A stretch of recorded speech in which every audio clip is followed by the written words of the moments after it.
Mémoire de la forêt, c'est l'histoire d'Archibald de Renard, qui est le propriétaire de la librairie de Belle-Écorce. Dans sa librairie, chaque livre n'existe qu'en un seul et unique exemplaire. Que se passerait-il si un écrivain voulait retrouver son ouvrage?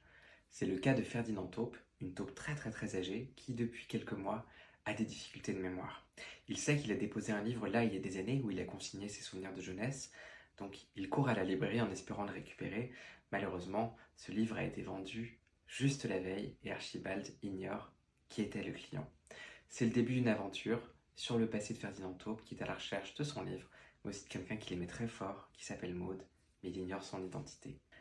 J'avais espoir, en écrivant ce livre, qu'il serait lu, bien sûr par les enfants, mais aussi par des adultes. Après avoir travaillé longtemps à l'hôpital, j'espérais créer un livre qui permettrait à toutes les générations de discuter d'une maladie dont on ne parle pas souvent.